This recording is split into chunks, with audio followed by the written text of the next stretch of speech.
Веќе неколку дена пациентите на онкологија се соочуваат со недостиг на таблетарна хормонска терапија. Тие се надеваат дека до средината на овој месец ќе може да ја подигаат терапијата од аптеките и дека во иднина нема да минуваат низ бирократските лавиринти за нешто што би требало да биде систем и стратегија за доброто на самите пациенти, но и олеснување во функционирањето на здравствениот систем.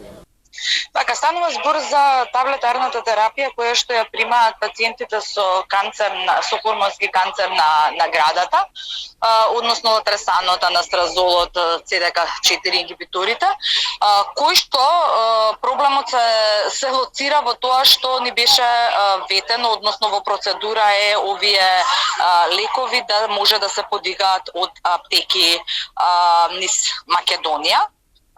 Со тоа што ќе им се олесни на пациентите да не треба да патуваат до Скопје. Целата процедура е во овој момент заглавена поради немањето на долг период на министер за здравство.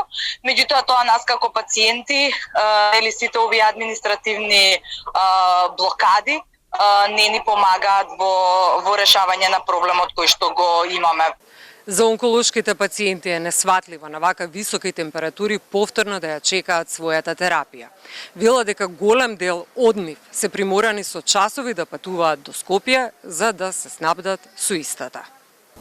Во врска со недостигот на таблетарната хормонска терапија, која засега пациентите мора да ја подигаат се уште на онкологија, во телефонски разговор за Телма, директорот Стојковски вели дека се очекува следната недела проблемот да биде надминат.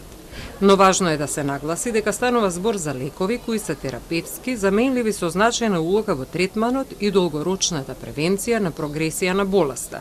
Се работи низ наоѓање соодветно преодно решение со цел да се обезбеди непречена достапност на терапијата за сите пациентки во овој период. Универзитетската клиника за радиотерапија и онкологија уште во август 2024 година иницираше постапка за префрлување на овие лекови на позитивната аптекарска листа.